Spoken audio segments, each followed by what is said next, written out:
আসসালামু আলাইকুম বন্ধুরা, সবাই কেমন আছেন? আল্লাহর রহমতে নিশ্চয়ই সবাই ভালো আছেন। বন্ধুরা, আজকে আমি রান্না করব পটল দিয়ে মাছের ডিমের ভাজি। সেজন্য আমি মাছের ডিমটা আগে রান্না করে নিয়েছি।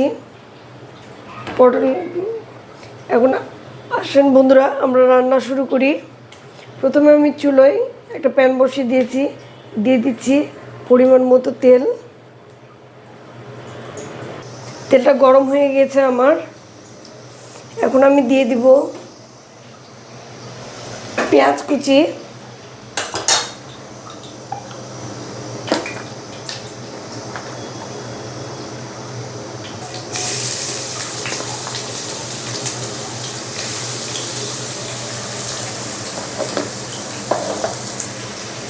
পেঁয়াজটাকে আমি ভেজে নেব।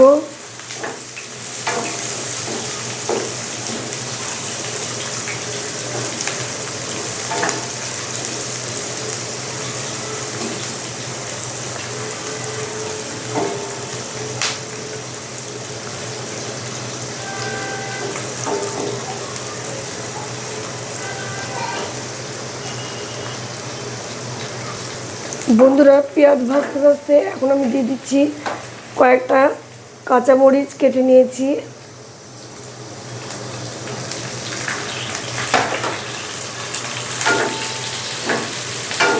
এখন আমি দিয়ে দিব কয়েকটা আস্ত জিরে।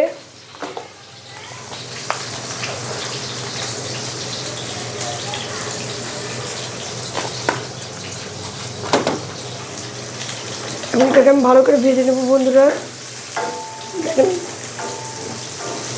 আমার ভাজা প্রায় হয়ে এসেছে।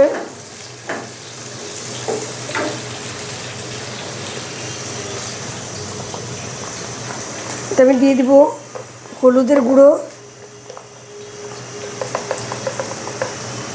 হাফ চামচ,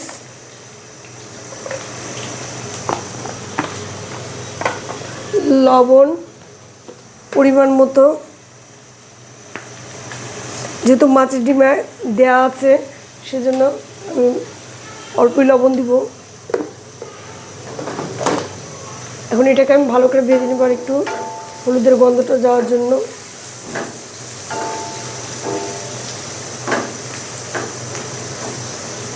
দেখেন বন্ধুরা, এটা আমার ভাজা হয়ে গিয়েছে, গন্ধটা হলুদের চলে গিয়েছে। এখন আমি দিয়ে দিব পটল। সে কেটে রাখা পটলটা দিয়ে দিচ্ছি। বন্ধুরা, পটলটা সেদ্ধ হওয়ার জন্য আমি একটু পানি দিয়ে দিব।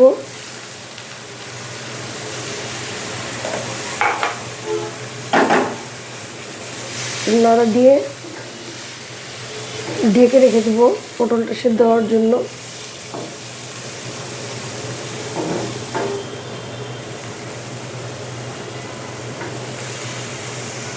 দেখতে পাচ্ছেন বন্ধুরা, আমি এটা ঢেকে রেখে দিয়েছি। সেদ্ধ হওয়া পর্যন্ত আমি অপেক্ষা করব। বন্ধুরা দেখেন, আমি এখন ঢাকনাটা উঠিয়ে দিলাম। এখন আমি পটলটা নাড়া দিয়ে নেব। পটল আমার সেদ্ধ হয়ে গিয়েছে। এখন আমি সেই ডিমটার মধ্যে ঢেলে দেব। ডিমে দেখতে পাচ্ছেন আমি একটু ডিমের ঝোল রেখেছি।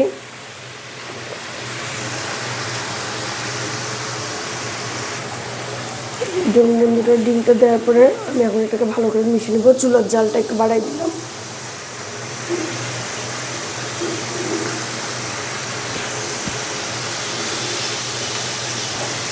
এটা খেতে বন্ধুরা অসম্ভব মজা লাগে। ভাজিটা আমার কাছে তো ভালো লাগে, আপনাদের কাছে কেমন লাগবে জানি না, আমার বিশ্বাস যে আপনাদের কাছে এই ভাজিটা ভালো লাগবে। কিন্তু মাছের ডিম দিয়ে ভাজি খুব মজা লাগে। ছোটোবেলা থেকে আমি এটা খুব পছন্দ করি। আমার আম্মা আমাকে প্রায় এই ভাজিটা করে খাওয়াতো। এই তেজপাতাগুলো আমি মাছের ডিমে যখন রান্না করি তখন মাছের ডিমের সাথে দিয়েছিলাম এই তেজপাতাগুলো। সেজন্যই তেজপাতা, এলাচ, দারুচিনি সব কিছুই ব্যবহার করেছি। এটাকে ভাজা ভাজা করে নিতে হবে একদম। শেষ পর্যন্ত আমার সাথেই থাকুন। বন্ধুরা দেখতে পাচ্ছেন আমি এভাবে ছড়িয়ে রেখে দিলাম এখন একটু জালটা কমিয়ে দিব, মাঝারি জালে রাখবো। আস্তে আস্তে মাছ ডিমটা ভাজিটা দুটোই হয়ে যাবে। লাল লাল হয়ে আসলে আমি ভাজিটা নামিয়ে নিব। বন্ধুরা, আমাদের রাজশাহীর, আমি থাকি ঢাকায় কিন্তু আমি তো রাজশাহীর মানুষ। আমাদের রান্না যেমন কালাই পালং, কালের ডাল, মাসকলাইয়ের ডাল দিয়ে পালং শাক, কালাই রুটি, বেগুন ভর্তা, এগুলো তো মানে রাজশাহীর সবচাইতে এগুলো ঐতিহ্যবাহী খাবার আর কি। তো কালাই ডালের রেসিপিটা যদি আপনারা দেখতে চান, আমার পেজে আছে, আপনারা দেখে নেবেন কালাই ডালটা কীভাবে রান্না করতে হয়। আর উত্তরাঞ্চলের কোন রেসিপিটা চান সেটা আমাকে জানাবেন, আমি অবশ্যই দেওয়ার চেষ্টা করব। যেটা দেখতে চাইবেন আমি দেওয়ার চেষ্টা করব। অনেকেই বড়ি রান্না পারেন না, বড়ির রেসিপি। আসলে বড়ির রেসিপিটা আমি দিতাম, কিন্তু আমার বড়ি শেষ হয়ে গেছে, আর আমার ভাই মারা গিয়েছিল, তার মধ্যে আমার নিয়েও আসা হয়নি, যেহেতু ওইখানেই ছিলাম বোনের বাসাতে, সেজন্য আমার নিয়ে আসা হয়নি, ওই জন্য রেসিপিটা দিতে পারছি না। কেউ আসলে আমি নিয়ে আসতে বলবো রাজশাহী থেকে, তখন আমি বড়ির রেসিপিটা দিব। বড়ি রান্নার রেসিপিটা, বড়িটা অনেক কিছুতেই খাওয়া যায়, যেমন আপনার ইলিশ মাছ দিয়ে বেশি ভালো লাগে, ইলিশ মাছ কচু বেগুন বড়ির তরকারিটা, বা চিংড়ি মাছ দিয়ে কচু বেগুন বড়ির তরকারি ভালো লাগে। আমি আস্তে আস্তে সব রেসিপি দিব বন্ধুরা, আপনারা যদি চান আমাকে কমেন্টসে জানাবেন কী কী রেসিপি চান।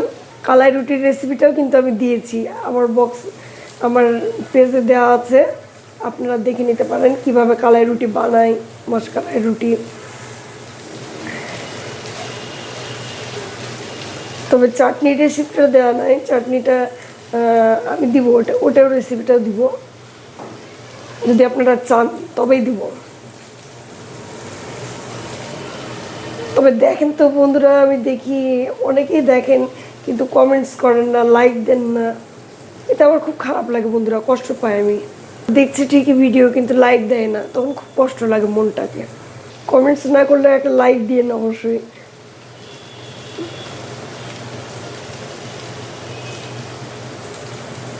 আজকে অনেক গল্প করে ফেললাম বন্ধুরা আপনাদের সাথে, কেউ মনে কিছু নিয়েন না।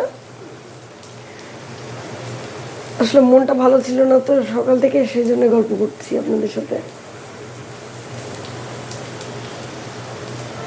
শরীরটাও ভালো না, মনটাও ভালো না, এই জন্য আপনাদের সাথে ভাবলাম একটু গল্প করি। রান্না করতে করতে এই জন্য আপনাদের সাথে একটু গল্প করছি, কেউ মনে কিছু নিয়েন না বন্ধুরা। এখন আমি দিয়ে দিচ্ছি এটা, যেহেতু এটা আমার হয়ে আসার কাছাকাছি, এখন আমি দিয়ে দিচ্ছি সামান্য ভাজা জিরে গুঁড়ো। ভাজা জিরে মানে তেলে গুঁড়ো করে নিয়েছি, দিলে ভালো লাগে স্মেলটা। আমি এটাকে ভালো করে মিশিয়ে নেব। দেখেন বন্ধুরা, আমার রান্নাটা শেষ, এখন আমি চুলোর জালটা বন্ধ করে দিচ্ছি। মাছের ডিম ভাজিটা হয়ে গিয়েছে আমার, আমি এটা একটু ছড়িয়ে কড়াই রেখে দিব, প্যানের মধ্যে রেখে দিব। পরিবেশনের সময় দেখাবো বন্ধুরা আপনাদেরকে, আপনারা জানাবেন আপনাদের মতামত, আমার ভিডিওগুলো কেমন লাগছে আপনাদের। আর অবশ্যই লাইক দিবেন আমার প্রত্যেকটা ভিডিওতে, কমেন্টস করবেন বেশি বেশি করে, ফলো দিবেন, আমার পাশেই থাকবেন, ফলো দিয়ে আমার জন্য দোয়া করবেন। আপনারাও সকলে ভালো থাকবেন বন্ধুরা, আপনাদের জন্য আমার অনেক অনেক দোয়া রইল, সকলে ভালো থাকবেন বন্ধুরা। দেখতেই পাচ্ছেন আমার মাছের ডিম দিয়ে পটল দিয়ে ভাজি হয়ে গেছে, মাছের ডিম পটলের ভাজি কতটা লোভনীয় হয়েছে দেখতে পাচ্ছেন, কতটা সুন্দর দেখাচ্ছে দেখেন।